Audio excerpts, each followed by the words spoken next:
Donc, vous avez la première partie de cette couverture. Je suis pas en train d'analyser les élections américaines. Je suis pas ni pour un ni pour l'autre. Je suis profondément québécoise, donc je suis aussi réaliste. Mais ce qui m'a intéressée, comme d'habitude, c'est la couverture médiatique de nos médias. Et dans la première partie, on a vu comment ils s'y prennent, comment ils défont la vérité, comment il y a des acteurs, des collabos qui sont vraiment en place pour pouvoir autant nous amener de désinformation et surtout des mensonges, parce que quand on est rendu à cacher la vérité, c'est vraiment pas beau. On va aller écouter Rémi Villemur, qui est invité à l'émission de Sophie Durocher, qui, elle aussi, fait de temps en temps des petits mea culpa, mais jamais intensément. Hein? Ils ont bien trop à cacher. Alors, je vous ai préparé ce petit clip. On va aller l'écouter. On va le commenter. Gênez-vous pas.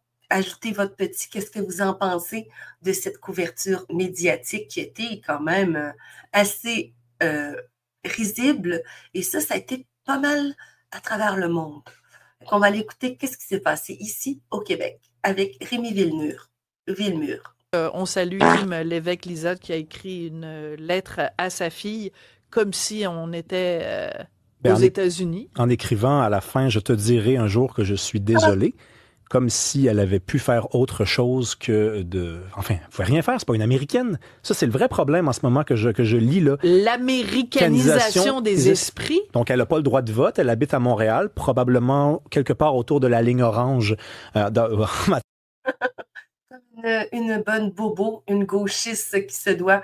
Ben oui, ils se donnent le droit de comme ça, d'émettre leurs opinions, puis les bons gauchistes, hein, il faut les écouter. Sa pauvre fille pourrait un jour voir son droit de tuer des bébés anéantis. Ah, elle ne s'en remettra pas. De réseau de la STM, et elle se dit comme ça, là, non seulement interpellée par ce qui se passe aux États-Unis, mais responsable d'une certaine façon, puisqu'elle s'excuse d'avance à sa fille.